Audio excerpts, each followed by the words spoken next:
It's Nolan. Now, before we get started, make sure y'all hitting that like button. Make sure y'all sharing it on your respective platforms. Let somebody know what we're doing today. Now, let's get into the show.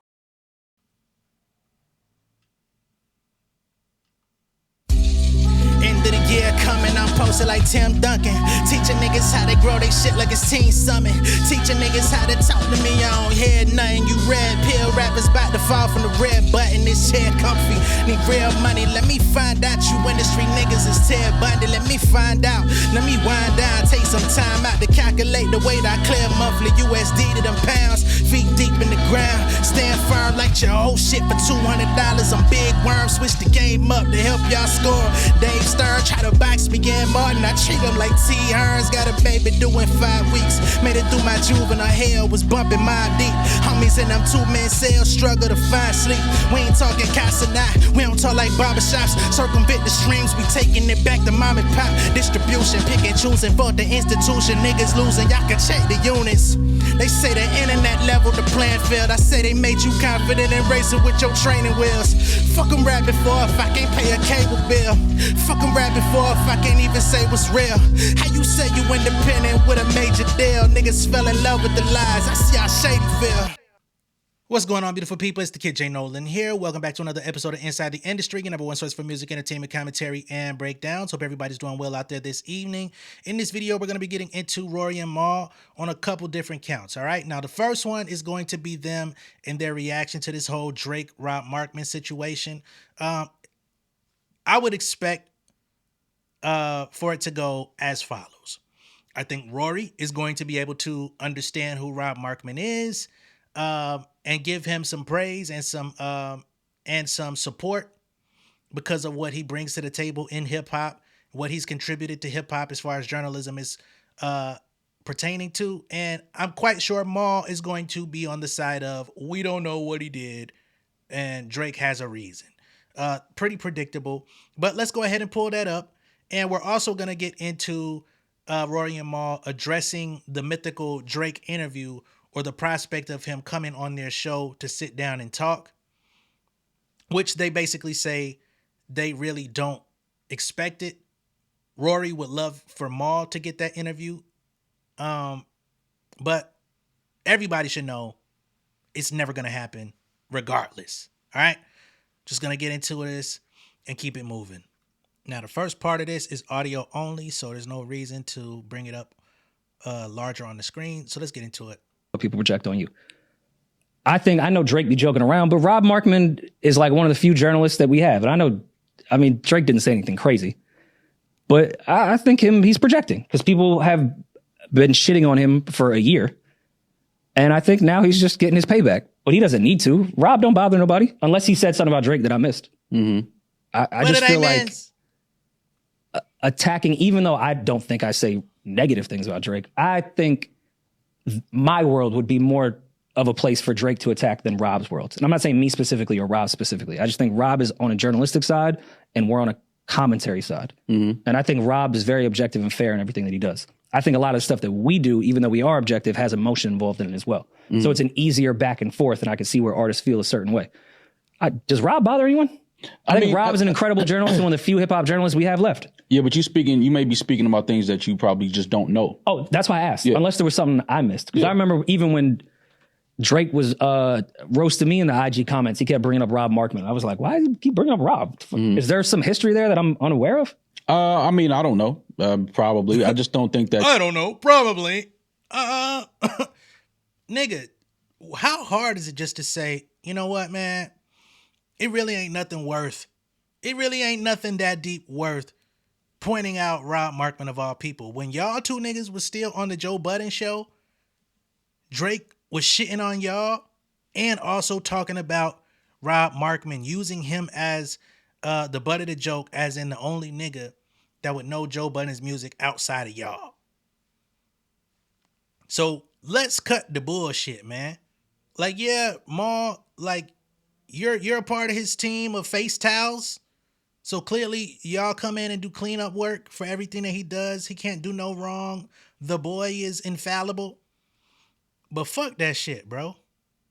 Drake is the type of person that will, talk down to somebody or talk negatively about somebody unless it's you never really see, you only see the person with the bigger platform strike back. You never see what the person is mad at or what they're responding to. You only see the response. So I think that's what this is. I think it's some things behind the scenes that may have happened over the last couple of years.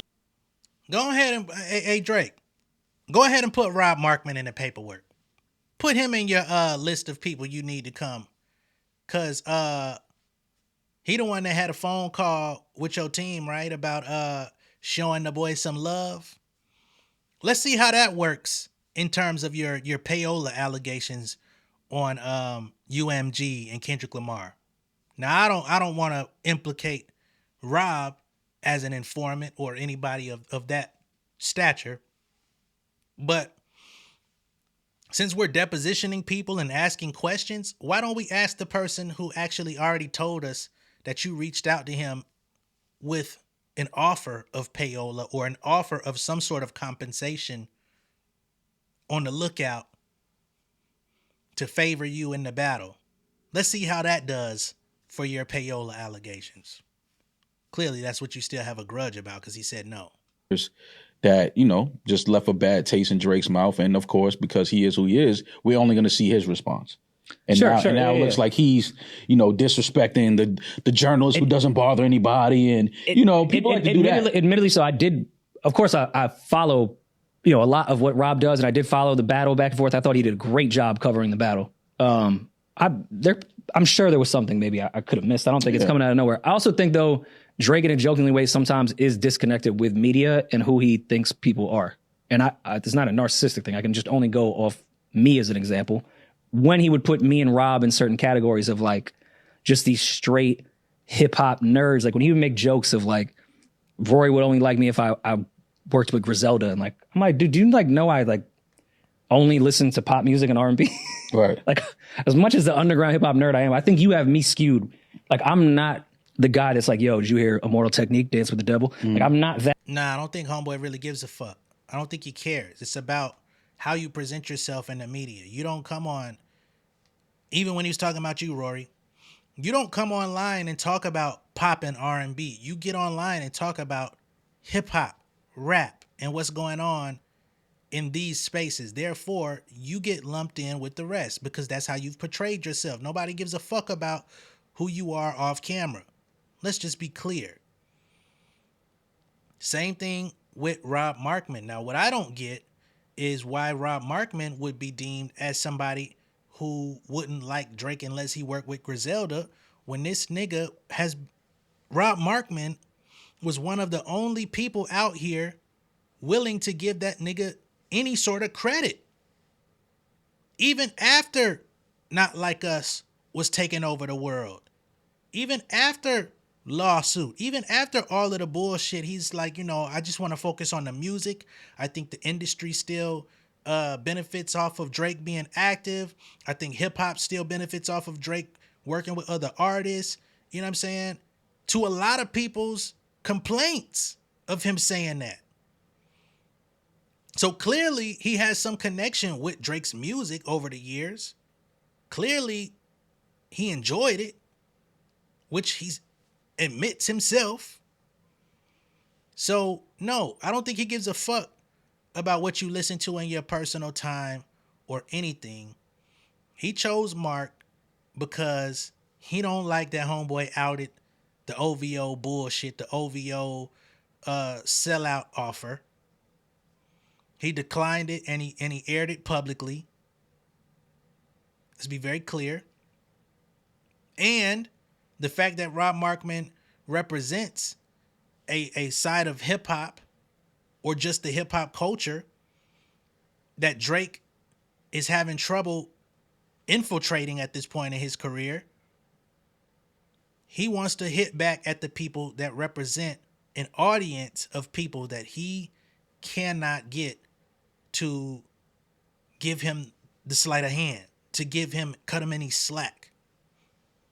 He's the butt of the joke in hip hop right now. So now he wants to try to turn hip hop niggas into a joke the best way that he can, not understanding that he is a near 40-year-old man playing these types of games that everybody else except the people sniffing his ass juice see clearly, like, bro, you're overstaying your welcome.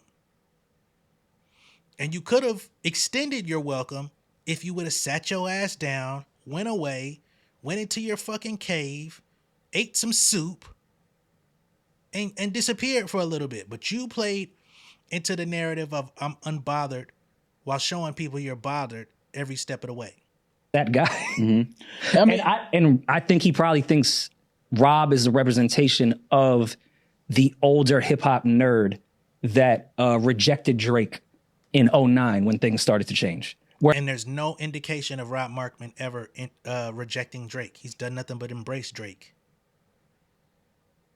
Drake is just an aging toddler. Whereas I was the one that was like, oh, finally, this guy saved fucking hip hop because it was going in a bad direction at that point. right. Yeah, I think he has a different, because he's so up here, he may not fully understand everyone's taste level or what we talk about outside of things that don't pertain to him, which is fine.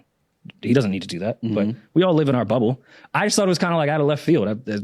Rob is nice as fuck. Yeah, but that's, again, he probably has a different, For sure. you know what I mean? Different relationship with Rob, and some things were said or some things were done that he knows about that, you know, we don't have no idea on. It's a lot of that sometimes. Again, you only see the person with the bigger platform respond. No, you're talking to me. Yeah. The amount of times I've replied to something and the whole narrative history is erased from it, and I look like the fucking psychopath. I'm like, dog, do you not realize? But of course, I've been ignoring someone for 5 years, and I finally say something. But of course, because of the time that we're in, anything that Drake says now is super magnified, and he's super upset, and he's salty, and he's disgruntled, and you know he thinks the world is against it. It's gonna be all of that added to that now, just because that's what it is, Maul. That's what it is. That's what it is. Because a man in his position, who's supposedly up financially, supposed to be still the leading guy.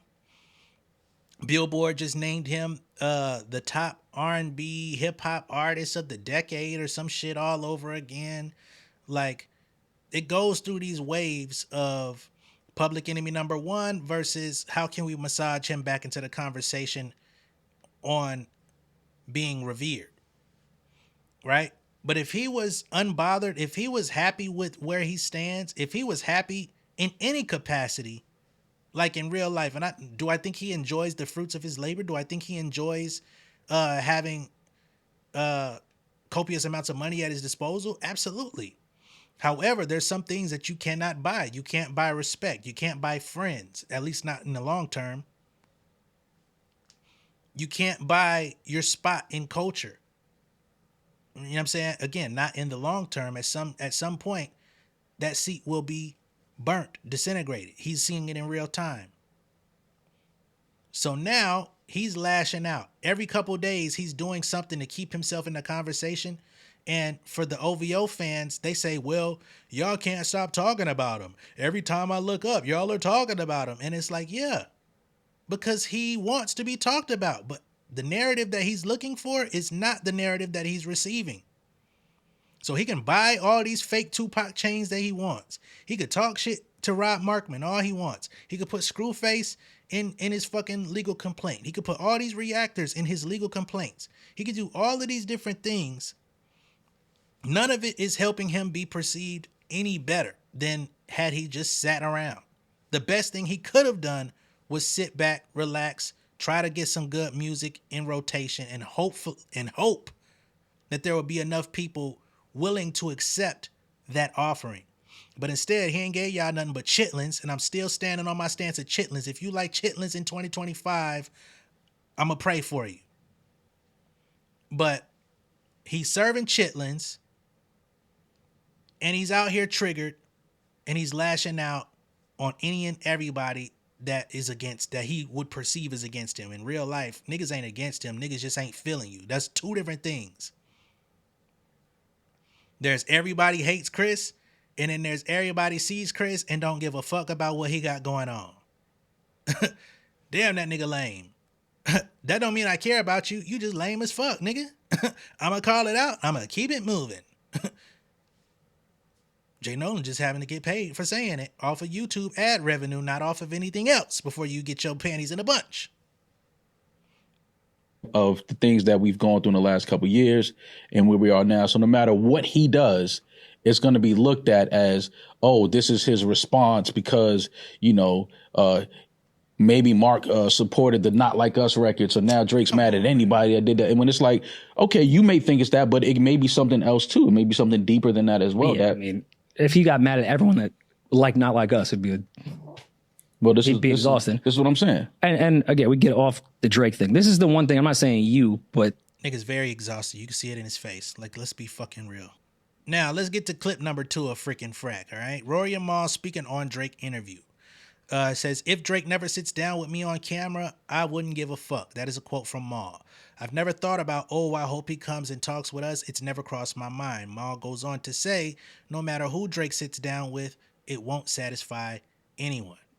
I get Drake is who he is, but I don't look at it through that lens or look at it with that mindset. It's like we speak, we laugh about shit, we talk about shit. He's, trusting me with some of his music and some of, personal shit he's going through.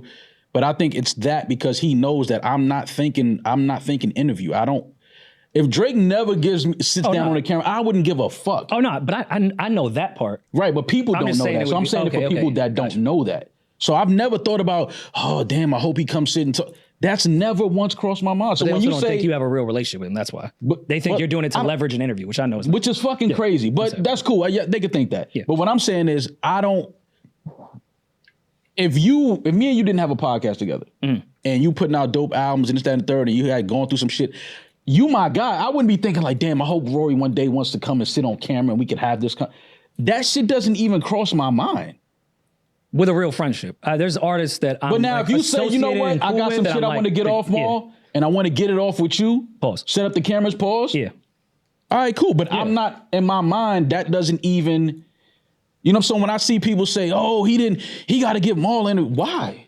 Like, I don't, because truthfully, the things that we talk about, I wouldn't even talk about on camera. Fair. I would never ask him that on camera. You get what I'm saying? Because I just don't think that people are even worth the answer.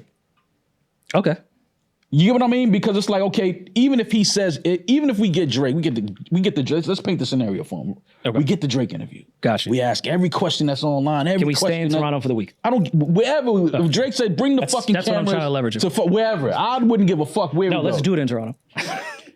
Even if he's in New York, let's fly to Toronto. There's things that we've spoken about that I would never ask on camera. Of course, but I still think there's like basic shit that Bobby's not going to ask, or it'll be pitched as like a sarcasm. She'll be like, she's like, who's this Kendrick guy? Okay, like, she'll like ask even if she does that, right? Even if she asks the hard-hitting questions, even if she gets to like Bobby asking, I'm just saying, this could be the pivot. She can go from that sarcasm, humor shit to fucking Barbara Walters. We don't know the new Bobby. We don't know. She got a little work done. She look a little better. I don't know if she got work done. So you putting that, I don't know about that. What I'm saying is, she got money. It's certain shit that I would never ask. I just would not ask. Like it's just, I'm not. It doesn't. No, okay, it's not that. It's not that serious to me. I guess my point is the stuff that would be fine to ask, I think you would ask. And that's the stuff that people want to hear. The stuff that and only, just y'all conversations, I don't even think that's the stuff people would even want to hear. Rory, even in that, you know why it doesn't matter? Because even if he answers the question, you can ask whatever question. Though, it's never going to be satisfy anyone. It's not going to satisfy any fucking body. Yeah. No matter what he says, no matter what he does, no matter what album he puts out, people already have in their mind that don't like Drake and that don't like. Cool. It doesn't matter what he says. So when people get all worked up about him announcing who he's sitting down talking to, I'm just laughing because I'm like, no matter who he talks to, people are still going to feel a way about it. All right. So that's Rory and Mal talking about the mythical Drake interview. Basically, letting it be known that Mal is not actually trying to make that interview happen. He doesn't want it. He's not worried about it. And even if it were to happen, he doesn't feel like it would satisfy anyone because no matter what Drake says, they're always going to ask for more and want to have more detail or just say that nigga's lying because he fake as fuck. Now, of course, he didn't say it in those choice terms. That was just my interpretation of what he's saying. But I think anybody with a level head can pretty much deduce that that's what Maul is saying. People are never going to be satisfied with Drake answering questions because he's put himself in a position where people don't think he's authentic. And even if y'all ask him the hardball questions, he's going to give you either a bullshit answer or he's going to give you an answer that he feels is going to placate to his fans, not so much as the real deal.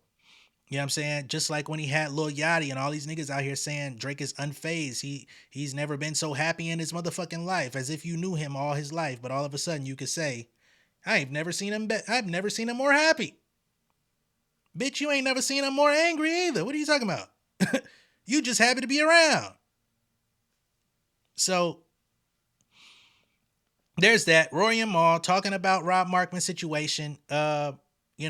Maul being on Drake's side regardless, and them talking about the potential of a Drake interview, of course, because he's got this Bobby Altoff thing coming up, and we already know that's going to be a load of bullshit. I don't plan on watching it, but I'm sure there's going to be plenty of clips that are going to be circulating online, and I'm sure there's going to be something embarrassing that comes from it as well that's going to be material to laugh at. I could just predict that happening from a mile away. Not because it's good, not because it's actually funny, but just off of something that happens that puts him in a poor light. Seems to happen anytime he's in front of a camera. Let me know what y'all think of all this down below in the comments. Be sure to like and share this video. If this is your first time seeing me on YouTube, go ahead and subscribe to the channel. Becoming inside. I'm going to catch y'all on the next one, man. Peace.